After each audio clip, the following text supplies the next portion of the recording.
in the state of Victoria in Australia. Now, if you haven't watched The Notebook before, let me tell you what it is. It's me for half an hour, sorry about that, and we round up what happened in the day's F1 if you weren't crazy enough to get up in the middle of the night and watch the day's F1, or if you have a life and you didn't have a chance to watch the day's F1. So we do one on Saturday when we tell you what happened in qualifying and round up some of the stories of the week, and we do one on Sunday where we do round up the stories of the Grand Prix. So that's what we do. If you watch it and think, what on earth is this guy talking about and why is he so awkward? That's by design. And, you know, we just give you a flavour of what's going on and bring you into the event. That's the idea. So it's a beautiful autumn, early autumn here in Australia. It's very hot. Today was 32, 33, not quite the 34 that everyone was promising. And, I mean, look at how they just turn the trees, the parkland into, you know, a major sort of sporting arena, complete with the corporate hospitality, which is, you know, well attended. The cheap seats are well attended as well. 400,000 people have been coming here. That's the Melbourne Walk, where all the drivers and the team principals and we go every morning and every afternoon. We pass by and do autographs and selfies and stuff like that. And yeah, 400,000 people. And over the years that I've been coming here, I've seen the profile of the fans change quite a lot. But something seems to have changed this year. It's much younger. I'd say 60, 65, maybe even 70% female. As opposed to, you know, your rev-head blokes, and which is really interesting. And so, you know, Formula One has a almost completely different fan profile. Whether that's the Drive to Survive effect, whether it's just the fact that these Formula One drivers, you know, are megastars now, pop stars, rock stars, whatever you want to call it. You know, they certainly are. But they are getting to know what the rest of us already knew, that this Formula One lark is quite fun when you get into it. And the more you know, the more you want to know. So let's tell you what happened today. Now, I should tell you before, if you've tuned into this by mistake and you're waiting for the replay because you weren't crazy enough to get up at 4 in the morning, this is, I'm about to do some plot spoilers. This is going to be the same tomorrow as well, okay? So tune out to now, turn off now, and if you don't want to know what happened in qualifying, because I'm about to tell you. Very nice. Excellent. And I think they're just, nice Coldplay cover though. I think they're entertaining basically these people out here. So I don't know who else this band plays to. Right, let's go through here, shall we, Lee? Chris Martin, if you're watching, nice royalty coming your way. Right, okay, so with the condition that if you don't want to know what happened, tune away now. McLaren delivered on their prospects, their favourite title for the quickest car in Formula One, but they made it pretty hard for themselves, and it was pretty nervous going into the last run. Initially, Oscar Piastri crossed the line and he was in provisional pole position, and the crowd went absolutely bonkers, and then Lando Norris crossed the line and he was in pole position, and the crowd kind of went, oh dear. But, you know, they were happy that, I guess, a lot of McLaren fans out there, and they were happy for that. I've got in my notebook, we missed Daniel Ricciardo as part of the sort of Australian Grand Prix experience. We do, certainly, in the paddock. It is a quieter paddock and a slightly less sunny paddock without Daniel Ricciardo. So I thought I'd mention that for the first time in a while. We don't have him at the Australian Grand Prix. And I'm sure they're just enjoying McLaren's success. I don't know what else is going to be on that mobile phone. Maybe we should get closer to find out. But anyway, yeah, let's go and have a look at the team McLaren, what's going on. Because 10th pole for McLaren, well, 10th pole for anybody in Formula One, Lando Norris, and Oscar Piastri second. And yeah, they've improved what was already the quickest car in Formula One towards the end of the year. How have they improved what was already the quickest car in Formula One towards the end of the year? Lots of details, and they were already on the right road, and what they've done is just made it more aggressive in every way. The back of that car is a piece of art. The cooling, let me tell you, and we'll look into this technically as the season goes on, they've got tighter cooling, which means better aerodynamics, which means better downforce than any other car on the grid. It's really impressive. And it just looks really aggressive, really well thought out. And so not for McLaren an early bailers out to the 2026 rules. Here's Oscar Piastri just coming back with the various hosts of security, McLaren's own security in the blue shirt, and then the circuit supplies some security, and then there's lots of other people. The Drive to Survive crew there in the white t-shirt and 10-foot boom pole, series 856.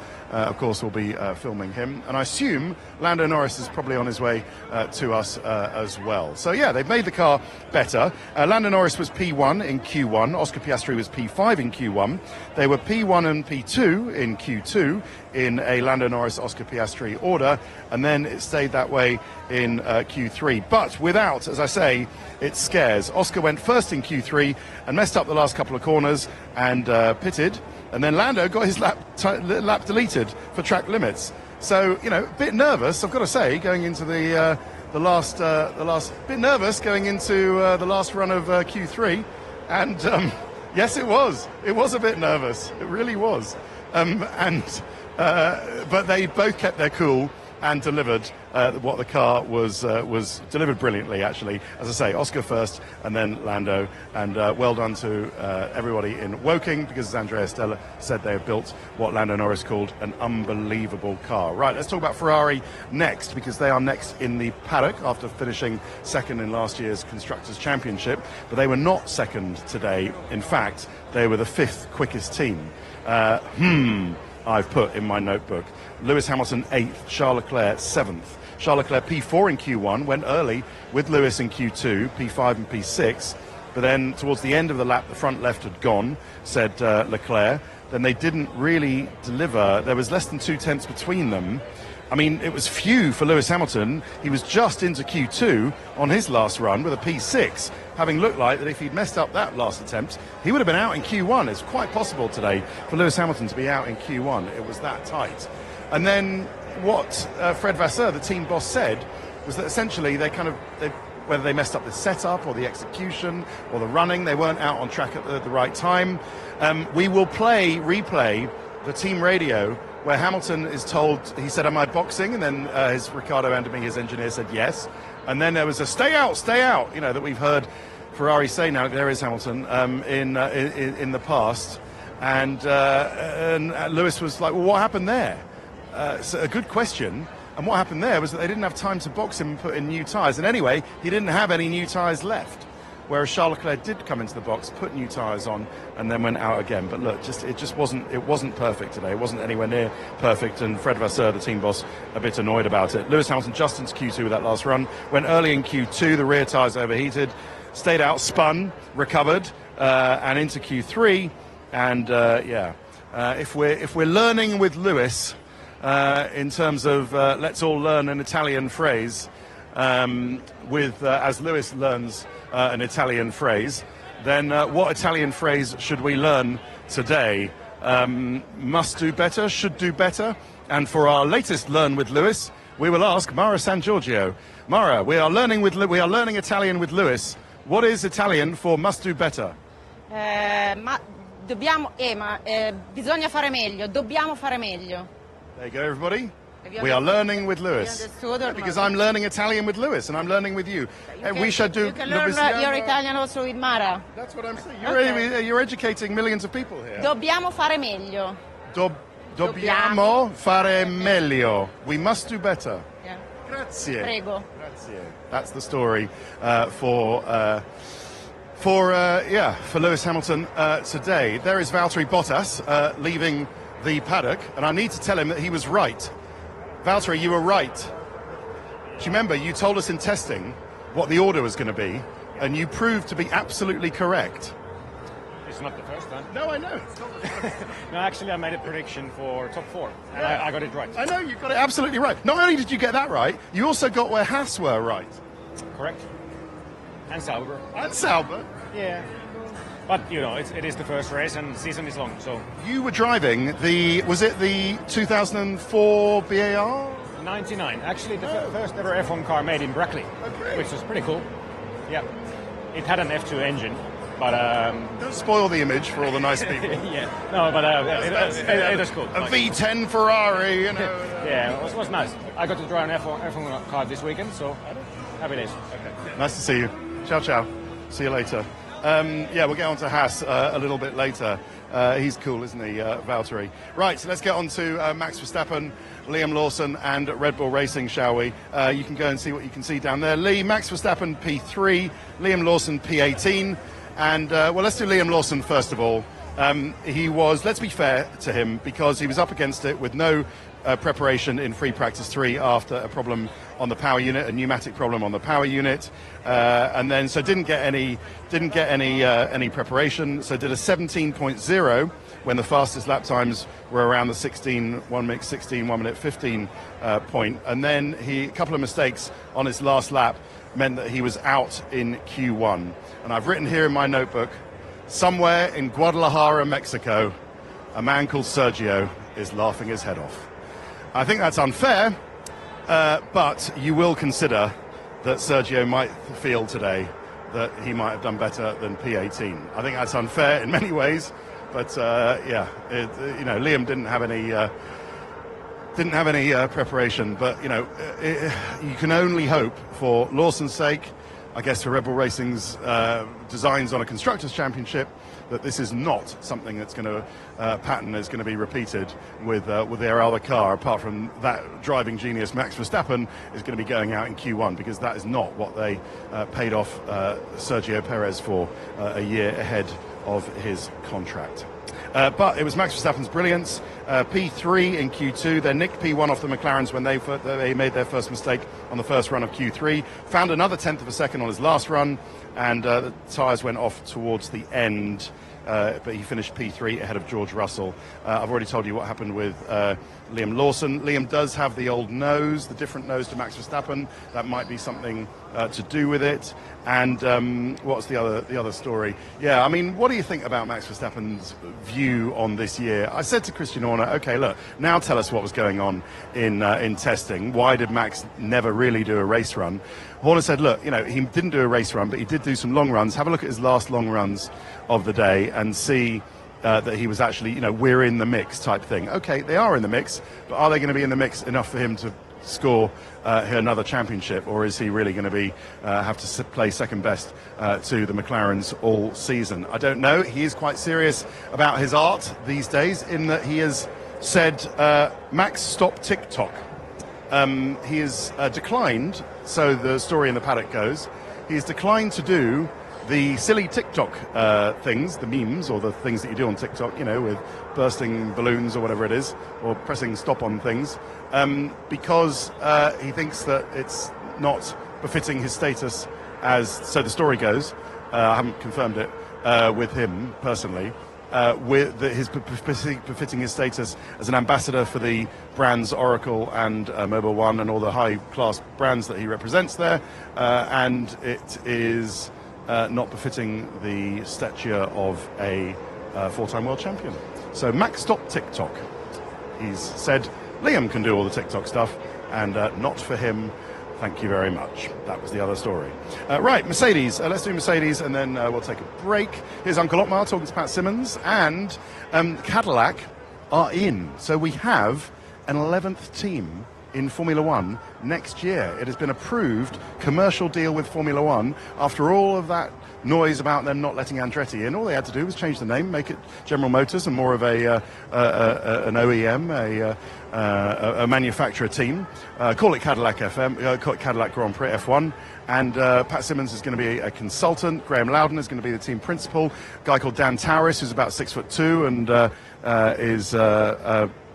doesn't have any hair. He's going to be kind of the main guy. I'm just describing him. I'm not making a comment about the status of his hair. But they've been in the paddock, and they are well and truly back. So that will be very interesting. Right, Mercedes, George Russell P4, Kimi Antonelli P16. A bit annoyed, and George Russell saved a set of soft tyres, which was good, but a messy final lap he didn't improve. And while everybody did improve on their final laps in Q3, George didn't. So I think he was a bit annoyed about that. Disappointed, maybe there's a better word. Some interesting people around here. I don't know who these cool people are on the table around here. Hello, my friend. How are you? Good to see you. But I do know who that chap is over there, even someone who doesn't really follow football myself. That apparently is the guy who's in charge of Manchester United these days, Sir Jim Ratcliffe. Not short of a bob or two, but seemingly not wanting to spend it on Man United, apart from a new 100,000 seater stadium in Old Trafford, apparently. Don't know whether his bank account can stretch to that, but it'd be cool if it happened. Kimi Antonelli went off, broke the top front part of his floor on a curb, and it ruined his aerodynamics. He did a 16.5 on his last run, and he was out by 100th of a second in Q1 to Gabriel Bortoleto, the bright young star of Brazil racing for Sauber. So, Kimi Antonelli with Liam Lawson, two of the rookies out in Q1. Right, done 16 minutes or so. So if you're new to the notebook, this is disastrously what we tend to do. We tend to spend loads of time on the top teams, on my rambling nonsense, and then leave myself up against it for the second half. So no change there. We'll take a break. More notebook in a bit.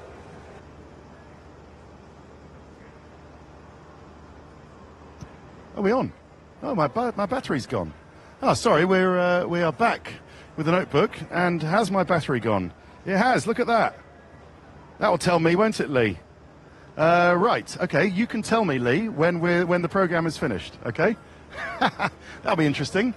Not planned, everybody, but this is exactly what happens with the notebook. Once we start, we don't stop, even when my battery's gone. Look at that. There's a door now. Right. And you might actually see one of our sound guys coming and fiddling with the back of my back and replacing the batteries mid-notebook. But, once we start, we don't stop. Okay. Let's do Aston Martin, shall we? And they have finished P12 for Fernando Alonso and P13 for Lance Stroll. Not too bad considering.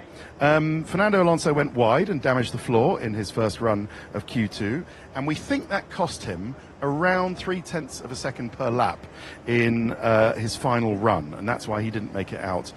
Felt he could have done better, but didn't make it out of Q2 in P12. Lance Stroll did a 16.48. Fernando Alonso did a 16.45. So it's okay, especially considering that the mood music from testing for Aston Martin was that they were going to be the second last slowest team. Not if you're Valtteri Bottas, of course, because he got that absolutely right. So 12th and 13th is about where they were last year. It's not so bad, and I don't know where he's going to go afterwards. They need a sort of coat of lacquer, really, to be surfboards. I think that will just rub off in Port Phillip Bay, but get a nice bit of varnish on them, and they will be right. Interesting what Andy Cowell was saying about this car and next year. He says that Andy Cowell is 95% on the next year's car, but he will reserve 5% for this year's car. So is Andy Cowell's 5% good enough to lift Aston Martin up a place or two in the order? I would say it probably is. Right, how are Alpine? Because we thought they were going to be quite good going into the season. They're okay. Pierre Gasly, I'd say they're more or less where they were last year. Pierre Gasly P9, Jack Doohan P14. Jack Doohan was safely into Q2 ahead of Pierre Gasly, but then lost the first time in Q2 for track limits, so he only had one run, and then he got two slow cars in the way, and he was out. So Gasly did more or less the same time as Lewis Hamilton. In fact, he was 100th of a second behind. Here we go. Lee, show something else, because we're going to do a subtle battery change with my pack, aren't we? So go and show something else while we do that, so I can hear exactly how much I've got going. Although I quite like the challenge of Lee counting me out of the program, would have been quite good. It was thank you. It was safely into Q3 for Pierre Gasly, and then finished 1,000th of a second behind, 100th of a second behind Lewis Hamilton. I'm back now, I can hear myself, that's great. Right, Haas F1, extremely disappointing for them, because it turns out the Haas is the slowest car in Formula One, not the Sauber. So I didn't see that coming. They did a load of their testing runs on the full fuel. Was that a mistake? If they'd emptied out the fuel and done a qualifying simulation, would they have realised where they were? And even if they had done that, would it have been something that they could have fixed? I don't know. They were going to be where they were going to be anyway, yes. Does it matter? Because all the points are handed out in the races, and they've been practicing on the full fuel loads, and they're going to be better in the race tomorrow. Let's face it, they can't be any worse. Ollie Behrman was a DNQ, so he did not qualify, and Esteban Ocon was 19th. So they were last and second last. Esteban, no problems, but the car is not quick. 8 tenths off being into Q2.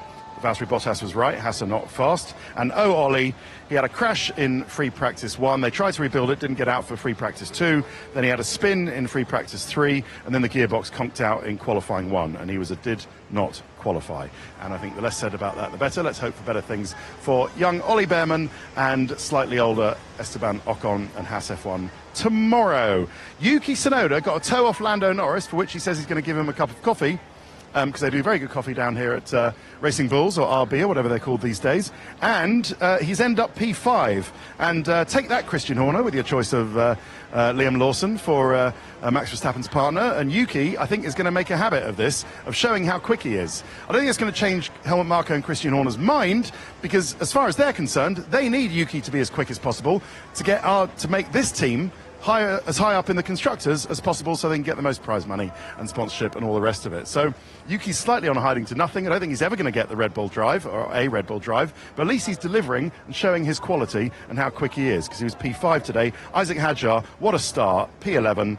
Yuki, great Q1, P7, and then a P8 in Q2, was P6, and then the last to get out of the pits, but had the best track conditions and ended up 5th quickest at Yuki Tsunoda, less than a tenth of a second off George Russell and ahead of both Ferraris. Isaac Hadjar, great first qualifying, missed Q3 by 0.06 of a second to Pierre Gasly, but P11 and should be very happy. Tenth of a second off Yuki Tsunoda. They have just lost their technical director, Jody Eggington. I don't know if he's around here so you can see what he looks like, but he's going back to Red Bull Technology. Is Jody in there? So it looks like Tim Goss, who used to be the TD technical director at McLaren, is going to take over with Alan Permain, and they're going to rely on the people that they already have here at Racing Bulls. And Williams, yes, Alex Albon saved the best till last. And was he kidding around with Carlos Sainz, making Carlos think that he was going to be quicker than the man who's been at Williams for a while now? No, well, maybe. Well, who knows? But it's Albon who's ended up P6, Sainz P10. And I'm pretty sure Sainz had a problem, actually, because I don't think that deficit to Albon was just down. It was 3 tenths. So Sainz a bit nervous in Q1, only P13, while Alex Albon was P8. Alex Albon was P9 in Q2 with Sainz P7. So Sainz showed that he had the speed in Q2, but then Sainz dropped back. So I think there was a mistake somewhere, and I think Carlos made a little mistake, but then bam, 3 tenths ahead, Carlos Sainz, and very happy. Did Carlos have an issue? Did he make a little mistake somewhere around? Did he say he didn't make a mistake? Just a bit scrappy lap. Okay, thank you very much. First qualifying for the team. Thank you. I knew there was a reason, because he was 3 tenths behind. Thank you very much for that information. But Jimmy V, talking about the reputations of Sainz versus Albon. One of them has to finish ahead of the other. That's Formula One in qualifying and the races. But Vowles was saying that it's not going to mean anything either way, because they both have the confidence of the team long term. So they're not exactly they're fighting, they're driving to survive. Neither are Albon and Sainz, because they're so good. Right, finished finally with Sauber. Nico Hülkenberg 17th.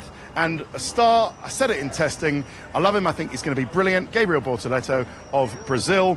And my man Bortoleto, Que Grande, knocked Kimi Antonelli out and through into Q2, then had a tank slapper in Q2, but held onto the car and finished 15th. Hülkenberg the car didn't feel good, it didn't feel connected, he said, and the result was only 17th. But ladies and gentlemen, I think we have a star on our hands with Gabriel Bortoleto. Right, join us for the Australian Grand Prix. Our race coverage starts at 2:30 a.m. on Sunday morning for a 4 a.m. lights out. And then if you don't want to watch that, but do want to watch it fresh, then the replay starts at 7:55. But if you tune in and see me expecting to see the replay, for heaven's sake, mute it, because I will be telling you what has happened in the Grand Prix, okay? So I don't want any spoilers, right? If you tune in for the replay and see me, then we've overrun a bit, and just mute it, and then you can watch the replay fresh, and I won't have spoiled it for you. Okay, good. See you tomorrow. Bye-bye.